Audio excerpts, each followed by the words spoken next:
నమస్కారం అండి. ఈ ప్రపంచంలో మనం ఎంత దాచాలని చూసినా దాచలేనిది, ఎంత పారిపోవాలని చూసినా మనల్ని వెంబడించేది ఒకటి ఉందండి. ఏంటో గెస్ చేయగలరా? కర్మ.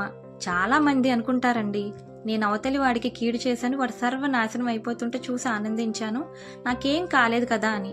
కానీ గుర్తుపెట్టుకోండి ఫ్రెండ్స్, కర్మ అనేది ఒక సైలెంట్ కిల్లర్. అది ఎప్పుడు ఎలా ఏ రూపంలో తిరిగి వస్తుందో ఎవరికీ తెలియదు. మీరు ఒకరి నాశనాన్ని కోరుకుంటే ఆ నాశనం మీ ఇంటి తలుపు తట్టడానికి ఎంతో సమయం పట్టదండి.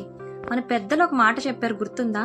నువ్వు భూమిలోకి ఏ విత్తనం నాటితే అదే మొక్కై మొలుస్తుంది. నువ్వు మామిడి విత్తనం నాటితే మామిడి పండ్లే వస్తాయి, కానీ విషపూరితమైన కాయలు రావు కదా. మన ఆలోచనలు, మన పనులు కూడా అంతే అండి. మనం వేరే వాళ్ళ గురించి చెడుగా ఆలోచించినప్పుడు, లేదా వాళ్ళ నాశనం అయిపోవాలని కోరుకున్నప్పుడు మనం సమాజంలోకి నెగిటివ్ ఎనర్జీని వదులుతున్నాం. ఆ నెగిటివ్ మొదట ఎక్కడి నుంచి పుడుతుంది? మన మనసులోనే కదా. అంటే అవతలి వాడు నాశనం అవ్వడం పక్కన పెడితే, ఆ విషయం మొదట మనల్ని మన జీవితం లోపల నుంచి తినేస్తుంది. దీన్నే అంటారు రిటర్న్ గిఫ్ట్ అని.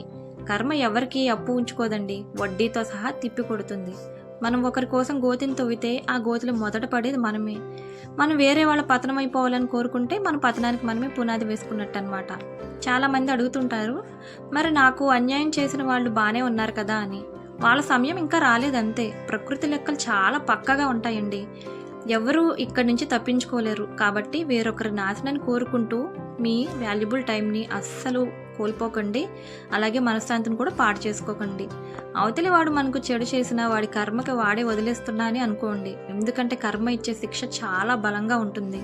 మన మనసు ఎప్పుడు ప్రశాంతంగా పాజిటివ్గా ఉంచుకోవాలి. ఎదుటివాడు బాగుపడాలని కోరుకోపోయినా పర్లేదు, కానీ నాశనం అయిపోవాలని మాత్రం అస్సలు కోరుకోవద్దు.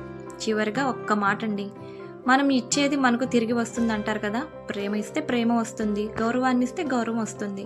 అలాగే నాశనాన్ని కోరుకుంటే నాశనమే తిరిగి వస్తుంది.